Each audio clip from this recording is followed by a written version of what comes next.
India's External Affairs Minister S. Jaishankar is scheduled to meet U.S. Secretary of State Antony Blinken today.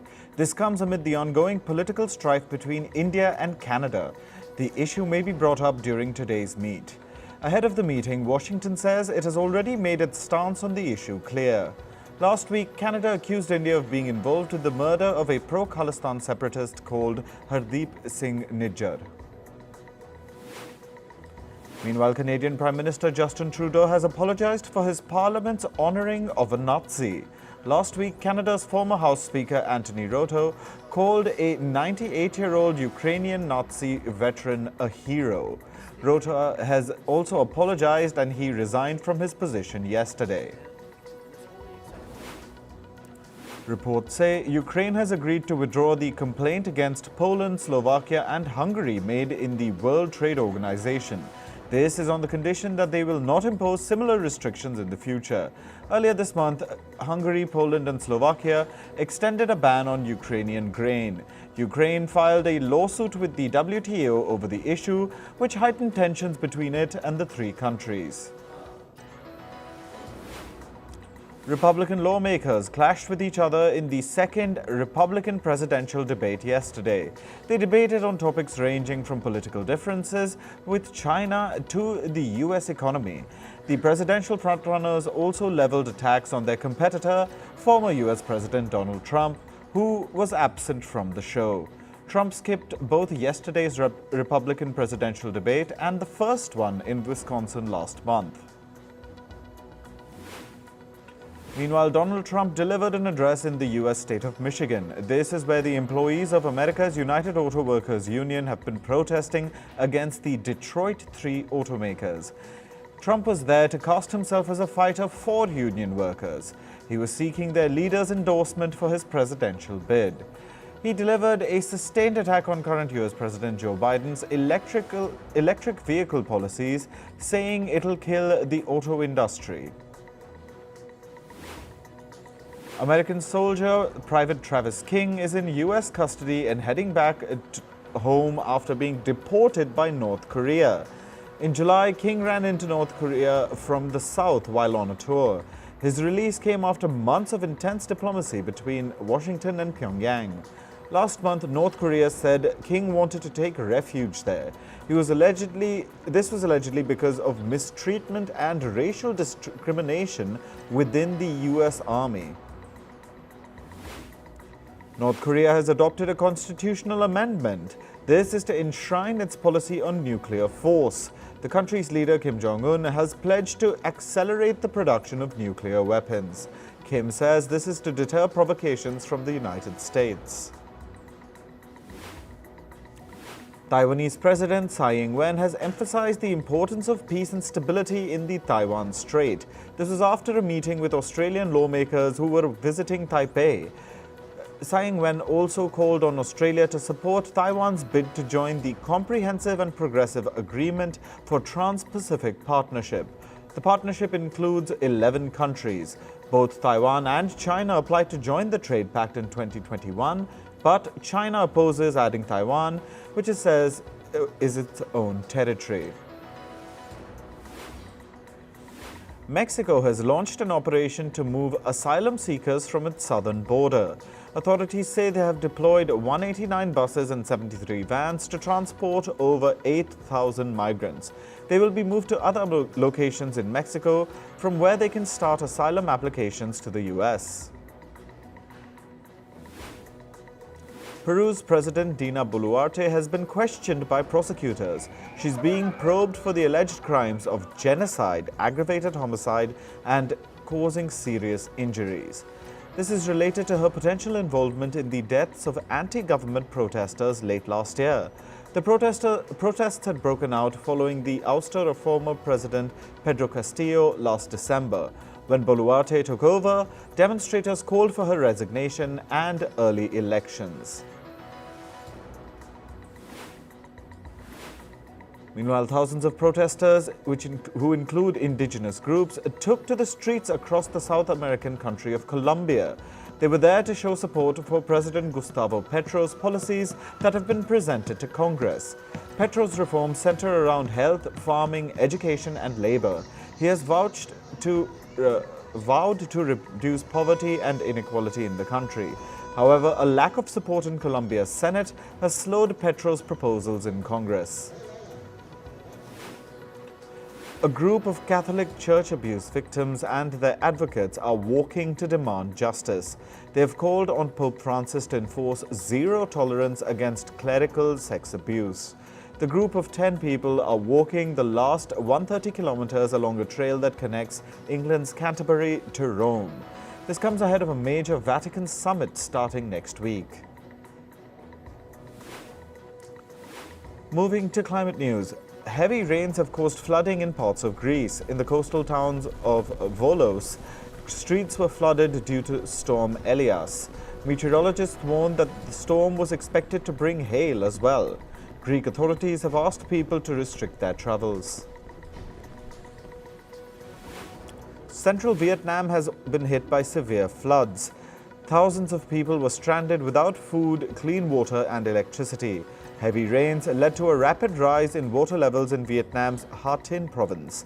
It forced residents to evacuate their homes, and one person has reportedly gone missing in the area. 6 young climate activists from Portugal are waging a legal battle against 32 European governments over climate change. These activists belong to those areas in Portugal that have been ravaged by wildfires and heat waves. They say that their human rights were violated because the 32 governments failed to act fast enough on climate change. The case will be heard by the European Court of Human Rights. People in London protested against their government's decision to give a go-ahead to one of its biggest new oil and gas projects in years.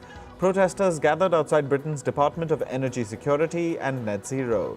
The UK's Energy Security Minister Claire Coutinho said that the new project would bring security to the country's power sector. A part of the new project, the Rosebank oil and gas field in the North Sea, will be exploited. It's expected to produce 300 million barrels of oil in its lifetime. Australian Prime Minister Anthony Albanese has indicated that he will take more steps to help the country transition to low carbon emissions. He declared that the right decisions are needed to ensure that Australia emerges as a global player in the renewable energy sector. Albanese says that there's an enormous opportunity for Australia to become a renewable energy superpower. Arctic sea ice is likely reached its minimum extent on September 19th. This is according to a report released by NASA. Meanwhile, Antarctic sea ice reached its lowest minimum extent on September 10th. Scientists say this happened at a time when ice cover should be growing at a much faster pace. Researchers in New Zealand are set to investigate how climate change could increase the risk of damage triggered by earthquakes and landslides. A team at the University of Canterbury said that a warming climate and frequent storms will have a profound impact on people's lives and property. Data shows that landslides have caused more deaths in New Zealand than any other natural hazard. The International Energy Agency, or IEA, has said that Russia's war in Ukraine has helped put the world on a path to net zero emissions of greenhouse gases by 2050. The report highlights that governments and individuals rushed to install solar panels and wind farms. These steps helped stop the use of fossil fuels in some areas. The IEA has said that the world is set to invest $1.8 trillion in clean energy this year. This needs to climb to about $4.5 trillion a year by 2030. In business news, trading in shares of China's Evergrande Group has been suspended. This was after a report said that the company's chairman has been placed under a police watch. Evergrande has more than $300 billion in liabilities. In 2021, it emerged as the face of a debt crisis in China's property sector, which has also gravely affected China's growth. The property sector contributes roughly a quarter of the country's economy. Reports say HSBC is set to acquire Citigroup's China consumer wealth management business. Citi's China wealth business manages more than $3 billion in assets. The financial details of the transaction are not yet known. The deal between Citi and HSBC could be announced as soon as next month. Retailer H&M says unusually hot weather has delayed the start of its autumn shopping season. It has blamed the weather for its lower September sales.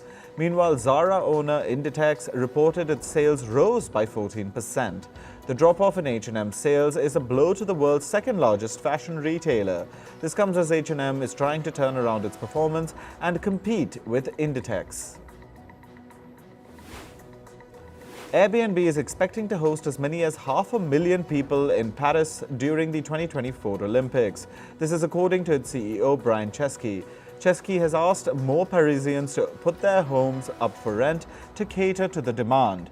This is amid fears that prices could skyrocket and accommodation could become affordable for some.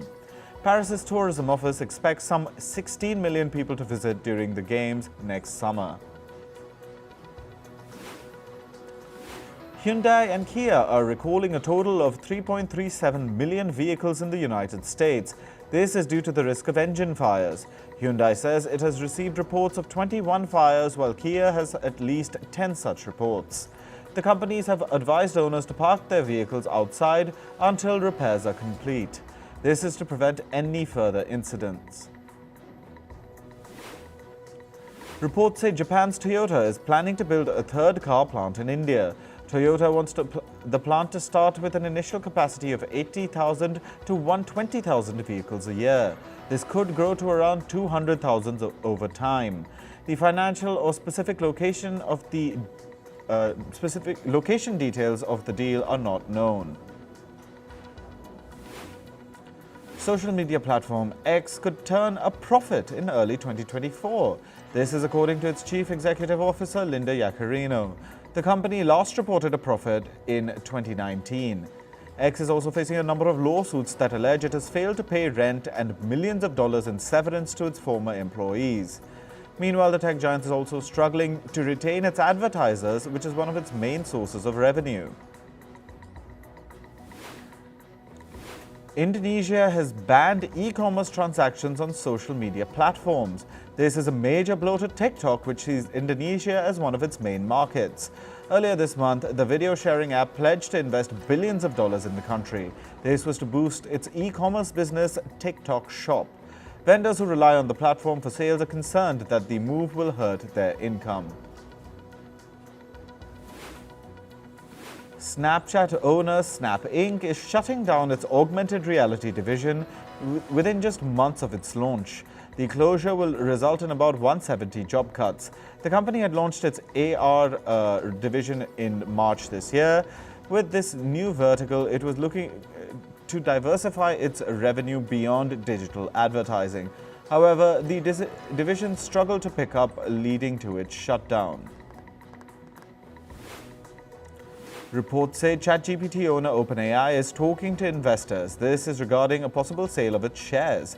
The share sales could fetch a much higher price than just a few months ago. The deal could reportedly value the company at $90 billion. This would be 3 times the level seen earlier this year. Moving to sports, here are some updates from the Asian Games. India won a gold medal in the men's 10-meter air pistol event. The trio of Sarabjot Singh, Shiva Narwal and Arjun Singh Cheema finished with a total of 1,734 points.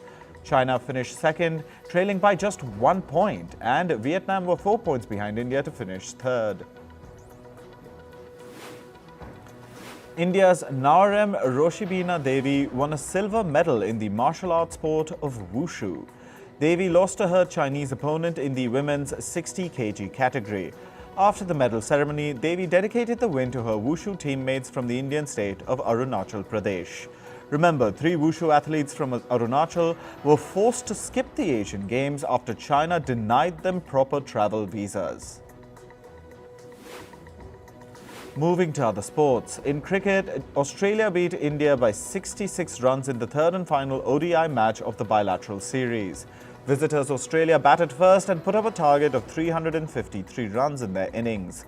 India were bowled out for 286 with 2 balls remaining. However, India still won the match, the 3-match ODI series 2-1. Pakistan's cricket team have arrived in India for the upcoming World Cup. The team touched down in the Indian city of Hyderabad. Pakistan will play their first warm-up game against New Zealand tomorrow. This is the Pakistan cricket team's first visit to India after a gap of 7 years. Afghanistan pacer Naveen ul Haq has announced his retirement. The bowler says that the upcoming One-Day World Cup will be his last international stint. The announcement has shocked fans of the Afghan bowler. This is because ul Haq is only 24 years old and has been a key member of the Afghan squad in the one-day international cricket tournaments. In football, Manchester City crashed out of the English Football League Cup. This was after hosts Newcastle United beat City 1-0 in last night's match. Alexander Isak scored for Newcastle in the 53rd minute to pull off the upset. Arsenal beat Brentford 1-0 to advance in the EFL Cup. Reece Nelson scored early in the 8th minute for the Gunners. Despite Brentford having more attempts at goal, they were unsuccessful in scoring the equaliser. Arsenal will play West Ham in the next round of the EFL Cup in October. Chelsea beat Brighton 1-0 in the 3rd round of the English Football League Cup. The match was played at Stamford Bridge last night. Both teams went into half-time scoreless. In the 50th minute, Nicholas Jackson scored the winning goal for Chelsea. Paris Saint-Germain left-back Nuno Mendes will undergo surgery this week. The 21-year-old defender has sustained a torn hamstring. He's likely to be sidelined for an additional 4 months. Mendes has not started for PSG since April due to the injury. After a successful MotoGP debut, officials want to revive the spectacle of Formula One racing in India. Organizers say talks are currently underway to bring back F1 racing to the Budh International Circuit near New Delhi. If the talks are successful, F1 racing will make a comeback to India by 2025. The last F1 race in India was held in 2013 and saw Red Bull's Sebastian Vettel dominate the track. In entertainment news, the Hollywood Actors Union will meet studio representatives on Monday for negotiations. The meeting will resume the strike negotiations between the actors and major Hollywood studios. The actors have reportedly requested a neutral venue for the negotiations. The members of the Hollywood Actors Union have been on strike since July. With the Hollywood writers' strike ending, studios are now waiting for the Actors Union to settle their differences as well. The studios have reportedly made a priority list of shows and films. Paramount Studios reportedly wants writers to fine-tune its existing projects like Star Trek and Rainbow Six. Meanwhile, a fundraiser is scheduled for October 25th to raise money for striking members of Hollywood. The event is being organized by the Union Solidarity Coalition, or TUSC. TUSC was formed by writers and producers to help families affected financially by the strikes. The fundraiser is supposed to be a live telethon-style event in Los Angeles. English comedian Russell Brand is now asking his fans for financial help. This comes after YouTube suspended the monetization of his channel. Brand appealed to his fans to follow him on other video platforms. The comedian is reportedly under investigation for several sexual offenses. Brand has denied all allegations against him. Actor Sophie Turner is residing in singer Taylor Swift's New York house with her kids. This comes after Turner's divorce case started with her husband Joe Jonas. Jonas reportedly filed for a divorce earlier this month. The estranged couple decided to temporarily keep their kids in New York. Reports say Taylor Swift and Sophie Turner's friendship has bloomed recently. English pop band The 1975 have decided to go on an indefinite break. The band's lead singer, Matty Healy, made the formal announcement on Tuesday. No reason has been given for this decision. The band was performing in California's Sacramento City. The 1975's break will start after its final tour show in Amsterdam next year. American actor Johnny Depp has commenced shooting for his upcoming film Modi. It's about the Italian artist Amedeo Modigliani. Depp will star in the film with actors Luisa Ranieri and Al Pacino. The film also reportedly marks Depp's return to the director's chair after 25 years. Johnny Depp was last seen in romance drama movie Jean tout Barry. Actor Angelina Jolie reveals that she took on less work after parting ways with former husband Brad Pitt. Jolie said in an interview that she and Pitt had a lot of healing to do. She also said that she hasn't been herself in the last decade. Jolie added that her 6 kids helped her through the emotional turmoil. Angelina Jolie filed for a divorce from Brad Pitt in 2016, accusing him of physical and verbal abuse. Director and screenwriter Sam Ishmael says he received valuable insights from former US President Barack Obama for a film. Obama apparently gave script notes for Ishmael's upcoming film, Leave the World Behind. The film is based on a novel of the same name. The film, starring Julia Roberts and Ethan Hawke, is being produced by Obama's production company. It's slated for release in theaters on the 22nd of November this year. TV personalities Jennifer Aydin and Danielle Cabral have resumed shooting for the reality TV show The Real Housewives of New Jersey. Reports said they were suspended a few days ago after a physical altercation on set. Aydin had allegedly pushed Cabral while they were shooting. Both Aydin and Cabral were then given written warnings from the production house.